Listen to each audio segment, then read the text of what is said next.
this session, we're going to be looking at recent trends in investment spending around the globe. We'll turn our attention then to equity market valuations and subsequent returns. Then we will have a look at our regional equity market scorecard. So turning first to recent trends in investment spending, the chart I'm looking at here from the IMF shows the investment share of GDP in the developing world and also in the advanced economies. Blue line is for advanced economies, and what we see there's been a long-term downtrend in that number, particularly since 2008, where investment share was around about 23% of GDP. It's now fallen to around about 20-21%.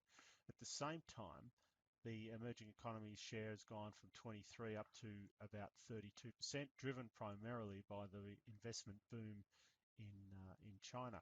So is this weakness in the developed world a concern, and where is it coming from?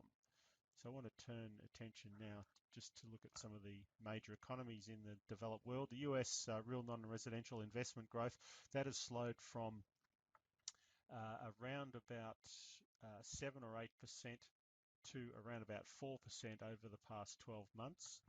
If we now look at Japan, Japan's the red line, that has shown a similar decline, with the growth rate also falling quite sharply over the past 12 to 15 months. So that's around about 2% growth now.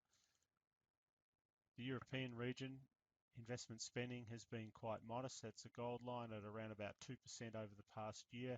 Really hasn't shown very strong growth for quite some time, well below that of other countries and also well below its history prior to the GFC. UK fixed capital expenditure has been actually quite solid over the past 3 to 4 years, but it too has slowed over the past 12 months.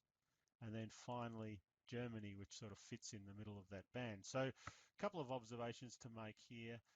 The one I really want to focus on though was the downturn in investment spending just over the past 12 months. Now this has been put down to the decline in energy and also in commodity markets, which has undermined investment spending in the developed world and in some of the emerging economies as well, but it's been a key contributor. So with the downturn in investment spending in the developed world from something like 6 to 7% to around about 2%, at 20% of GDP, that has sliced quite a considerable amount of growth from advanced economies, but also from global GDP. Now, just want to now also look at it one other way, and that is to remove the growth rates. I just want to look at it in level terms and give it a base of 100 in 2000, and this is the US cycle. So investment spending has had its setbacks in the US in the early 2000s, in 2008-9, but it's performed pretty well and gone to new highs. If we look at the other regions, Japan, the red line, that has shown a similar pattern up until about 2012, from which then it's gone pretty much sideways, maybe slightly up.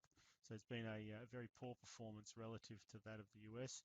And of course, the other region that's been disappointing is Europe.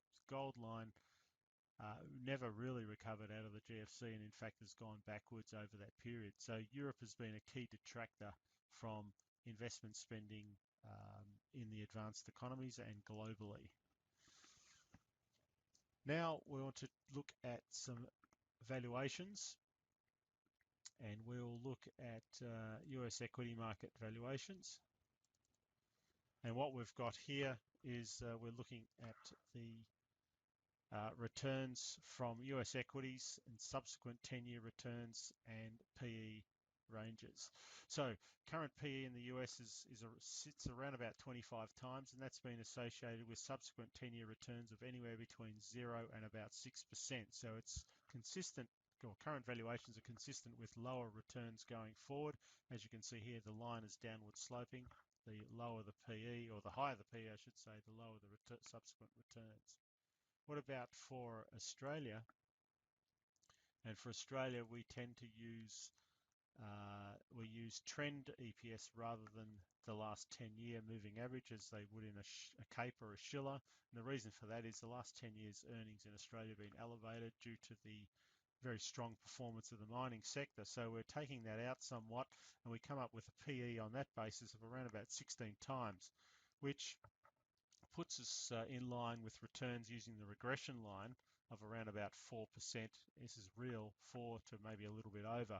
The range, however, being about -1 up to about +6. So it is quite a wide range, but it is consistent generally with lower returns going forward. Finally, going to finish up with a brief look at our regional equity market scorecard or matrix. We have a composite indicator for each of the major regional equity markets, and it's based on valuations, earnings momentum, macro momentum, and monetary policy and liquidity conditions. And for each region, we construct an indicator, apply certain weightings to it, and it develops a ranking and we create a series out of that. So what I'm showing here is the US global composite measure. And you can see here that the highest reading is 1, and obviously down towards 0 is a low reading. So during the 2009 through the 2013 period, the US equity market had quite a high rating, but that has fallen away quite sharply over the past couple of years. How do some of the other countries compare or regions compare?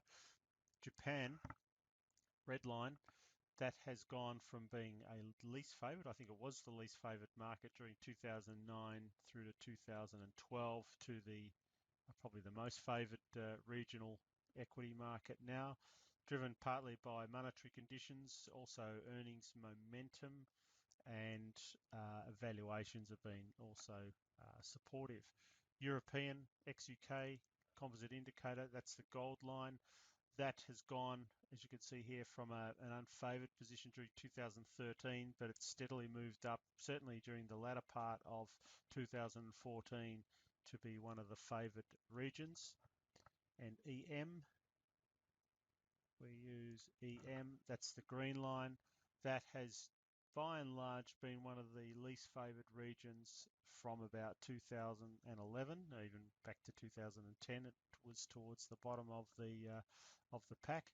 And finally, Australia, if we can see that there, that's the purple line, and that too is down towards the bottom end. It's been generally down the bottom end since about 2012 as well.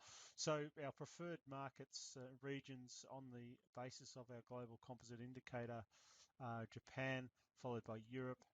The US sits roughly in the middle, with EM being their least preferred market.